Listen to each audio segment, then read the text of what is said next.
Salam, saudara-saudara. Selamat datang di channel kami, Paguyuban Wong Angon.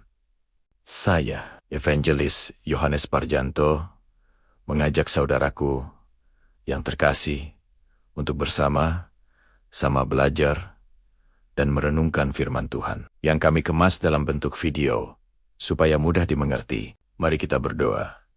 Tuhan Yesus, kami datang menghampiri tahta-Mu dan memohon supaya Tuhan memberi roh wahyu, roh hikmat, dan roh pengertian, sehingga kami bisa mengerti akan maksud dari segala firman-Mu, dan tolonglah Roh Kudus, supaya kami dibimbing dalam perjalanan hidup kami, dengan tidak menyimpang ke kanan maupun ke kiri, sehingga hidup kami menjadi serupa dengan-Mu. Dalam nama Tuhan Yesus, kami sudah berdoa. Amin. Pernahkah Anda merasa bahwa dunia semakin hari semakin kacau, semakin banyak pelanggaran hukum dan kebobrokan moral? Namun, di tengah semua itu, seolah-olah ada sebuah kekuatan tak terlihat yang menahan badai terburuk agar tidak datang. Ini bukan sekadar perasaan. Alkitab sendiri berbicara tentang sebuah misteri ilahi yang menahan kejahatan terbesar. Dalam suratnya yang kedua, kepada jemaat di Tesalonika, Rasul Paulus menulis tentang sosok yang disebut sebagai manusia, durhaka, atau antikristus. Namun, Paulus juga mengatakan, ada sesuatu dan seseorang yang menahannya, mencegahnya muncul sepenuhnya sebelum waktu yang ditentukan Tuhan. Siapakah atau apakah sang penahan misterius ini? Selama berabad-abad, para teolog telah mencoba memecahkan teka-teki ini. Ada 3 teori utama yang paling menonjol. Mari kita bahas satu persatu. Teori pertama adalah Roh Kudus. Banyak yang percaya bahwa sang penahan adalah pribadi ketiga dari Tritunggal, yaitu Roh Kudus yang Maha Kuasa. Roh Kudus berdiam di dalam hati setiap orang percaya, dan kuasanya yang tak terbatas secara aktif membatasi pengaruh jahat di seluruh dunia. Dia adalah benteng ilahi yang menahan gelombang kegelapan. Kejahatan bisa saja merajalela, tapi Roh Kudus memastikan itu tidak akan pernah melampaui batas yang Tuhan tetapkan. Teori kedua, yang sangat erat kaitannya dengan yang pertama, adalah gereja itu sendiri. Yesus menyebut para pengikutnya sebagai garam dan terang dunia. Dalam pandangan ini, kehadiran kolektif orang-orang percaya yang dipenuhi oleh Roh Kudus berfungsi sebagai agen penahan. Melalui doa, penginjilan, dan kehidupan yang saleh, gereja secara aktif melawan pembusukan moral masyarakat. Selama gereja masih ada di bumi sebagai saksi Kristus,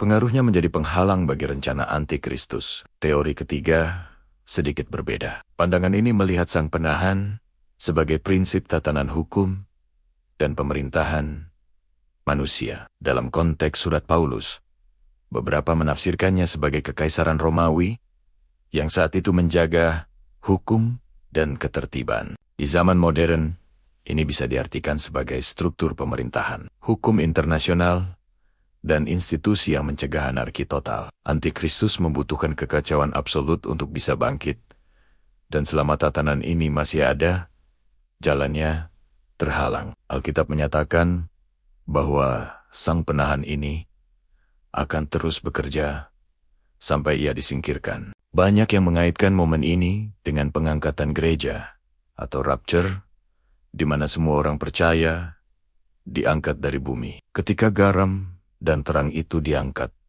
tidak akan ada lagi yang menahan kejahatan. Saat itulah pintu akan terbuka lebar bagi antikristus untuk menyatakan dirinya, menguasai dunia, dan memulai masa kesusahan besar. Keberadaan sang penahan ini adalah bukti kedaulatan Tuhan atas sejarah. Kejahatan tidak bisa mencapai puncaknya 1 detik pun lebih awal dari yang telah Dia izinkan. Ini bukanlah sebuah kebetulan. Ini adalah bagian dari rencana ilahinya yang agung. Bagi kita sebagai orang percaya, konsep ini bukanlah untuk menimbulkan ketakutan, melainkan sebagai pengingat akan panggilan kita. Kita memiliki peran penting saat ini untuk menjadi penahan gelombang kejahatan melalui hidup yang benar dan menjadi saksi bagi Kristus. Dunia ini seolah sedang berada dalam penangguhan ilahi, menunggu saat di mana semua misteri ini akan tersingkap sepenuhnya. Jadi, sambil kita menantikan kedatangan Kristus kembali, marilah kita terus menjadi terang di tengah kegelapan. Mengetahui bahwa kehadiran kita di dunia ini memiliki tujuan yang jauh lebih besar dari yang bisa kita bayangkan. Terima kasih sudah menonton. Jika Anda merasa video ini memberkati, jangan lupa untuk like, bagikan, dan subscribe agar tidak ketinggalan konten-konten berikutnya. Tuhan memberkati.